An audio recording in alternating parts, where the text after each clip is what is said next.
Swami Samarth. 30 April ते 6 मेपर्यंत या 7 दिवसाच्या काळात आपल्याला गुरुचरित्र पारायण करायचे आहे। हा जो सप्ताहाचा काळ आहे, कारण 6 मे 2024 स्वामी समर्थ महाराजांची पुण्यतिथी आहे। तर या 7 दिवसात अर्थात गुरुचरित्र पारायण करायचे आहे।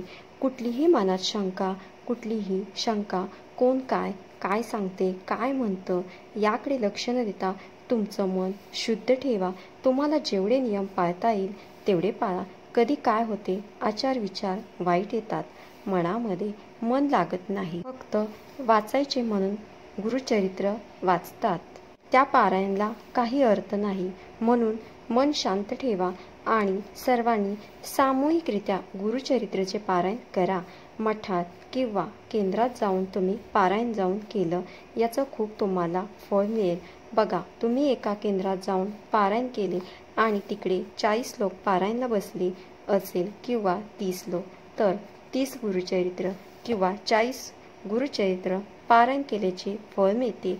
तुम्हाला फळ मिळणारच आहे। एक सांगा की 40 किंवा 30 गुरुचरित्र पारायण करायचे झाले तर किती वर्ष लागेल। म्हणून सांगते, सामूहिकरित्या पारायण करायचा प्रयत्न करा। पारायण ज्यांना करणे शक्य नाही त्यांनी काय करावे? सगळ्यात महत्त्वाचं याग प्रहर, आणि याग प्रहरीला दररोज एक याग असतो। केंद्रात रुद्र याग, चंडी याग असतो, गणेश याग असतो। या सगळ्यात यागात तुम्हाला भाग घेता येऊ शकता। ही सगळी सेवा तुमच्याकडून करून घ्या। एक हेतू तुमच्या मनात असावा, पुढचे 6 महिने आपली ती सेवा चालेल एवढी सेवा या 7 दिवसात तुम्हाला करायची आहे। म्हणून यागाला बसा। त्याच्याबरोबर प्रहर, अतिशय आवडीची सेवा म्हणजे प्रहर म्हणजे महाराजांचे आपण राखणदार आहोत। प्रहर सेवा अखंड सकाळी 8 वाजल्यापासून सुरू ते 6 तारखेला संध्याकाळी 10:30 वाजता सेवा संपते। कंटिन्यू स्वामीचरित्र सारामृत, नामस्मरण विना लगातार सेवा सुरू असते। रात्री महाराज साक्षात तिथे हजर असतात। ज्यांना गुरुचरित्र पारायण करणे शक्य नाही, सप्तश्रुती गुरुचरित्र किंवा गुरुलीला किंवा संक्षिप्त गुरुचरित्र पठण करू शकता, किंवा या 7 दिवसात स्वामीचरित्र सारामृत पठण करू शकता। ज्यांना नाही शक्य होत त्यांनी रोज 3 अध्याय घेतले तरी चालेल। स्वामीचरित्र सारामृत पारायण करताना नियम म्हणजे मांसाहार पूर्णपणे टाळणे। गुरुचरित्र पारायण करणार असाल तर कांदा लसूण वर्ज्य करा। तुमच्या इच्छेवर स्वामीचरित्र सारामृताचे रोज पारायण केले तरी चालेल।